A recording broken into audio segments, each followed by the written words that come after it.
बिस्मिल्लाहिर्रहमानिर्रहीम। आज के लेक्चर में बात कर रहे हैं about section 32 of the companies act, alteration of memorandum.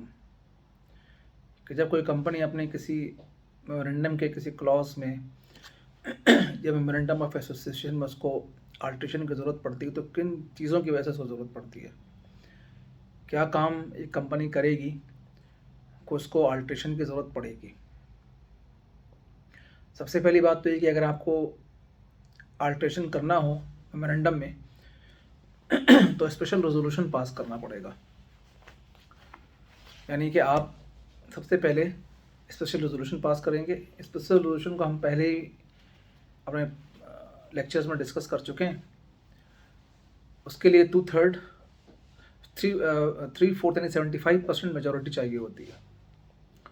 तो सबसे पहले तो आप बोर्ड इसके अप्रूवल लेंगे, उसके बाद मेंबर के पास जाएंगे, जनरल मीटिंग कॉल करेंगे।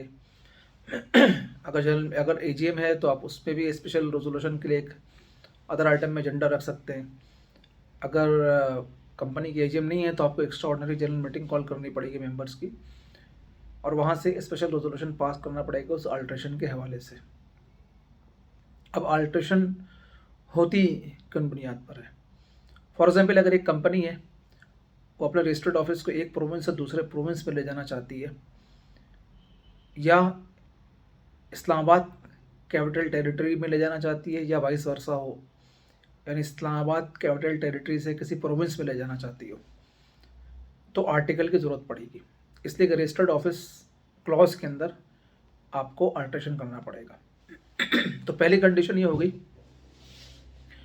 कि अगर एक प्रोविंस से दूसरे प्रोविंस में जा रहे हैं, या इस्लामाबाद कैपिटल टेरिटरी में जा रहे हो किसी प्रोविंस से, या इस्लामाबाद कैपिटल टेरिटरी से किसी प्रोविंस में जा रहे हो, तो अल्ट्रेशन की ज़रूरत पड़ेगी। और ये अल्ट्रेशन होगी रजिस्टर्ड ऑफिस क्लॉज के अंदर। उसके अलावा अगर एक प्रोविंस और Islamabad capital territory to a part of Pakistan not forming part of province and vice versa, यानी एक प्रोविंस या इस्लामाबाद से किसी ऐसे टेरिटरी के अंदर जा रही है जो कि पार्ट ऑफ पाकिस्तान है बट पार्ट ऑफ प्रोविंस नहीं है। फॉर एग्जाम्पल, अगर किसी ऐसी जगह पे जाए जैसे आज़ाद कश्मीर है, वो आज़ाद कश्मीर जो है वो पार्ट ऑफ पाकिस्तान तो है बट पार्ट ऑफ प्रोविंस नहीं है। इस तरह से अगर आज़ाद कश्मीर से वो आए इस्लामाबाद में, तो वो पार्ट ऑफ पाकिस्तान तो है लेकिन पार्ट ऑफ प्रोविंस नहीं है, तो भी उसको अपने रजिस्टर्ड ऑफिस क्लॉज के अंदर अमेंडमेंट करनी पड़ेगी। इस तरह से कोई कंपनी है वो अपने प्रिंसिपल लाइन ऑफ बिजनेस में चेंज करती है। हम ऑब्जेक्ट क्लॉज के अंदर बहुत डिटेल के साथ प्रिंसिपल लाइन ऑफ बिजनेस को डिस्कस कर चुके हैं कि जब हम मेमोरेंडम रजिस्टर्ड कराते हैं रजिस्ट्रार के पास, तो हमें एक principal line of business select करना पड़ता है। और प्रिंसिपल लाइन ऑफ बिजनेस जो होता है वो ये होता है कि जी हायर ऑफ टर्नओवर या हायर ऑफ एसेट्स, यानी कंपनी अगर बहुत सारे बिजनेस कर रही है तो किसका टर्नओवर हाई होगा, वो प्रिंसिपल लाइन ऑफ बिजनेस होगा। तो अगर कंपनी डिपार्चर कर रही है from existing principal line of business से और कोई नए प्रिंसिपल लाइन ऑफ बिजनेस तरफ आ रही है, मिसाल के तौर पर एक कंपनी है, वो सीमेंट मैन्युफैक्चरर है और वो पैकेजेस के भी पैकेजिंग के तौर पे भी काम करती है, यानी अपने लिए सीमेंट्स के बैग भी बनाती है। लेकिन अब उसने डिसाइड किया कि ये सीमेंट के जो प्लांट है या सीमेंट के जो ऑपरेशन है उसको बंद कर दे और सिर्फ पैकेजिंग पे कंसंट्रेट करे, तो अब उसका principal line of business change हो जाएगा। इस तरह से एक कंपनी थी, पहले क्या कहते जनाब वाली, वो एक यार्न मैन्युफैक्चरर थी, कॉटन से यार्न बनाती थी, लेकिन जो ट्रैश वगैरह होते थे उसको वो एज ए वेस्ट सेल के तौर पर सेल करती थी। तो प्रिंसिपल लाइन ऑफ बिजनेस का जो है वो यार्न मैन्युफैक्चरिंग था। लेकिन हम कंपनी अगर अपने यार्न मैन्युफैक्चरिंग को बंद कर दे और सिर्फ कॉटन को परचेज सेल करे, तो जाहिर है कि फिर उसका principal line of business change हो गया।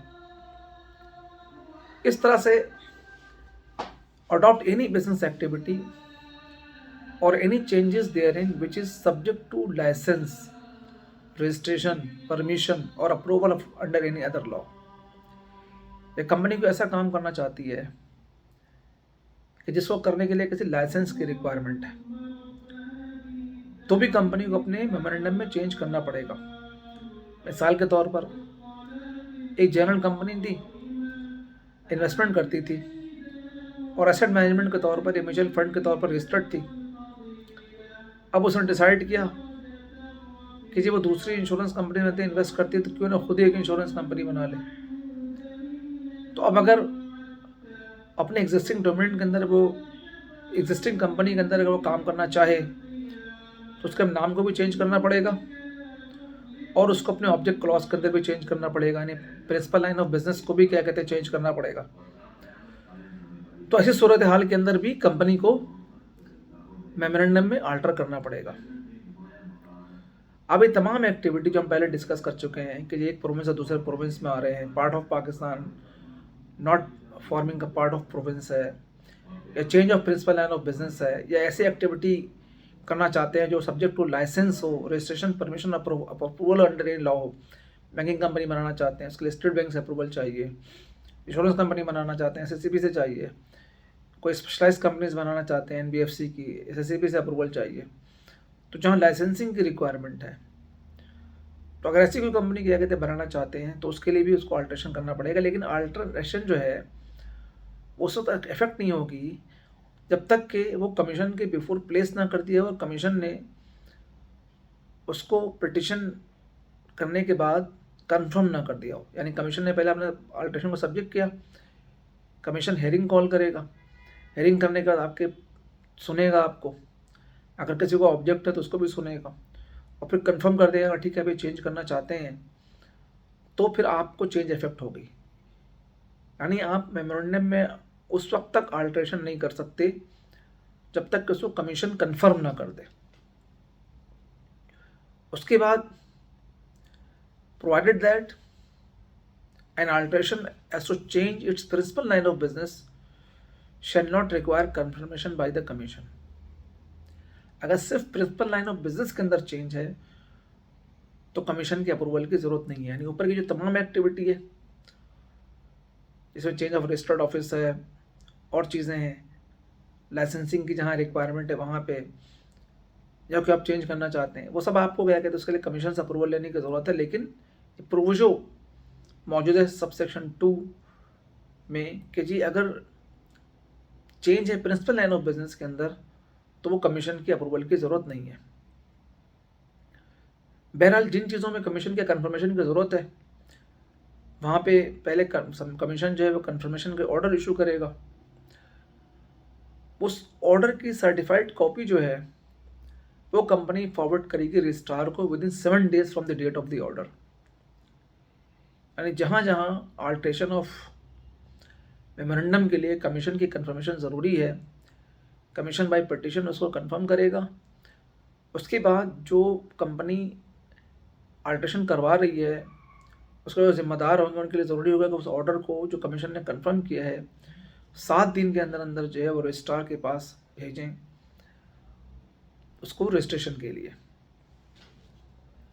उसके साथ जब रजिस्ट्रार को आप कमीशन की कंफर्मेशन ऑर्डर देंगे तो आप एक रिवाइज ड्राफ्ट बनाएंगे, जहाँ जहाँ क्या कहते हैं मेमोरेंडम में चेंज हुआ है उसको चेंज करेंगे और एक रिवाइज ड्राफ्ट भी जो है मेमोरेंडम रजिस्ट्रार को क्या कहते हैं आप भेजेंगे, ताकि क्या कहते हैं रजिस्ट्रार को पता लगे कि अब नए मेमोरेंडम जो है उसकी ये कंडीशन है। लॉ कहता है कि copy of the memorandum of association as altered pursuant to the order under section shall within 30 days from the date of the order be filed by the company with the registrar who shall register the same and issue certificate which shall be conclusive evidence that all the requirement of this act with respect to alteration and the confirmation thereof have been complied with, and thenceforth the memorandum so filed shall be the memorandum of the company. यानी alteration जो है वो 7 दिन के अंदर file करेंगे, उसके बाद रिवाइज मेमोरेंडम बनाएंगे, वो मेमोरेंडम आप 30 डेज के अंदर अंदर रजिस्ट्रार के पास फाइल करेंगे। रजिस्ट्रार चेक करेगा कि जी जो मेमोरेंडम है वो in line with the alteration confirm bye the commission, और उसको रजिस्टर कर लेगा। और जब एक कमीशन इसको रजिस्टर कर लेगा तो एक आपको एक सर्टिफिकेट इशू करेगा विच इज़ कंक्लूसिव एविडेंस कि जी ये रजिस्ट्रार ने ये इसको एक्नॉलेज कर लिया है, रजिस्टर कर लिया है, और अब ये कंपनी का मेमोरेंडम है। Provided that the commission by order at any time of an application by the company or sufficient cause shown extended the time for the filing of memorandum with the registrar under the section for such period as it think proper। अब कोई company अगर समझती है कि ये 30 दिन का time बहुत कम है और चीज़ें रह गई हैं अल्ट्रेशन में, दायरे के पहले आप अल्ट्रेशन मेमोरेंडम अल्ट्रेशन करेंगे, फिर लीगल वेटिंग के लिए भेजेंगे, उसके प्रोसेस अपने कंपनी के इंटरनल है, तो आप कमीशन को अप्लाई कर सकते हैं एक्सटेंशन के लिए। आप उसमें रीज़न बताएंगे कमीशन को कि ये रीज़न है जिसकी वजह से क्या कहते हैं हम 30 डेज़ के अंदर रजिस्ट्रार के साथ फाइल नहीं कर सकते, और कमीशन क्या कहते हैं आपको अलाउ करेगा, एक्सटेंशन ग्रांट करेगा। लेकिन यह बात याद रखने की कि अगर आपने क्या कहते हैं कमीशन को अप्लाई नहीं किया और खुद से डिले कर दिया तो रजिस्ट्रार जाहिर है कि फिर आपको या कमीशन एज द केस में भी वो आपको क्या कहते हैं शो कॉज इशू कर सकते हैं इसके ऊपर कि जो आपने टाइमली कंप्लाइंस क्यों नहीं की। Where the alteration involves changes in principal line of business, the company shall file the amended memorandum of association with the registrar within 30 days, which shall be recorded for the purpose of this act। अब चूंकि हम ऊपर पढ़ चुके हैं subsection 2 के proviso के अंदर कि अगर कोई कंपनी अपने प्रिंसिपल लाइन ऑफ बिजनेस के अंदर चेंज करती है तो उसको कमीशन से कंफर्मेशन की ज़रूरत नहीं है। तो अगर सिर्फ प्रिंसिपल लाइन ऑफ बिजनेस में चेंज है तो आप खुद ही मेमोरेंडम के अंदर क्या कहते हैं उसको आप चेंज करेंगे, और उसके बाद क्या कहते हैं आप जो है वो रजिस्ट्रार को सबमिट कर देंगे। रजिस्ट्रार अपनी क्वेरी करेगा कुछ सेटिस्फेक्शन के लिए और फिर उसको रजिस्टर कर देगा। तो मैं यहाँ भी एक बात एंड बताता चलूँ कि जैसे मेमोरेंडम के 5 क्लॉज होते हैं ना। सबसे पहला क्लॉज है नेम क्लॉज। तो अगर आप चेंज ऑफ नेम करेंगे तो उसकी अपनी रिक्वायरमेंट्स जो फुलफिल करनी पड़ेंगी आपको, और जाहिर है कि फिर मेमोरेंडम एंड आर्टिकल भी अल्टर्ड होगा। हम पिछले लेक्चर में डिस्कस कर चुके हैं कि अगर पैरेंथेसिस के अंदर नेम प्राइवेट या पब्लिक है तो आप वो चेंज करके सिर्फ रजिस्ट्रार को भिजवा देंगे, उसके लिए जो आप कमीशन को नहीं भिजवाएंगे। इस तरह ऑब्जेक्ट क्लॉज के अंदर अगर बिजनेस का ऑब्जेक्ट चेंज हो रहा है तो अगर ऑब्जेक्ट में सिर्फ प्रिंसिपल लाइन ऑफ बिजनेस के चेंजेस हैं तो भी क्या कहते हैं आपको कमीशन के पास जाने की ज़रूरत नहीं है। आप वो चेंजेस करके रजिस्ट्रार को विदिन 30 डेज सबमिट करेंगे, रजिस्ट्रार कर देगा चेंजेस को। लेकिन अगर आप रजिस्टर्ड ऑफिस के अंदर विद इन द प्रोविंस में क्या कहते हैं अगर आप चेंज कर रहे हैं यानी एक ही प्रोविंस के अंदर डिफरेंट ऑफिस के लोकेशन पे जा रहे हैं तो वहाँ पे भी मेमोरेंडम में चेंज कराने की ज़रूरत नहीं है। जस्ट क्या कहते हैं आप चेंज ऑफ रजिस्टर्ड ऑफिस के फॉर्म को फाइल करते हैं और रजिस्टर्ड ऑफिस को रजिस्ट्रार अपडेट कर देता है। लेकिन अगर आप एक प्रोविंस से दूसरे प्रोविंस में जा रहे हैं या एक प्रोविंस से कैपिटल टेरिटरी इस्लामाबाद के अंदर जा रहे हैं या इस्लामाबाद से आप किसी प्रोविंस में आ रहे हैं या part of Pakistan not part of the province, जैसे आज़ाद कश्मीर से आप जा रहे हैं जी इस्लामाबाद कैपिटल टेरिटरी या इस्लामाबाद कैपिटल टेरिटरी से क्या कहते हैं इस्लामाबाद जा रहे हैं या वहाँ से क्या कहते हैं किसी प्रोविंस में क्या कहते हैं आप जा रहे हैं तो आपको चाहिए होगी कि आप कमीशन से अल्ट्रेशन पे अप्रूवल लें और फिर रजिस्ट्रार को अमेंड करके आप साइन करें। इस तरह से अगर आप हमने नेम क्लॉज की बात कर ली, रजिस्टर्ड ऑफिस क्लॉज की बात कर ली, ऑब्जेक्ट क्लॉज की बात कर ली, इस तरह से क्या कहते हैं अगर आप लायबिलिटी क्लॉज तो लिखा होता है कि लायबिलिटी इज लिमिटेड कंपनी के अंदर चाहे प्राइवेट हो चाहे पब्लिक हो। अगर आप शेयर कैपिटल क्लॉज के अंदर क्या कहते हैं कुछ चेंज करते हैं तो भी क्या कहते हैं आपको कमीशन से अल्ट्रेशन करानी पड़ती है। तो उम्मीद है कि क्या कहते हैं आपको इस लेक्चर के अंदर बहुत इंपॉर्टेंट प्रोविजंस है ये सेक्शन 32 की, आपको पता लगा होगा कि किस तरह से क्या कहते हैं अल्ट्रेशन होती है। अगर आप चाहते हैं कि आपको मालूमाती वीडियो मिलती रहे तो आप इसको लाइक भी करें और सब्सक्राइब भी करें। Thank you very much.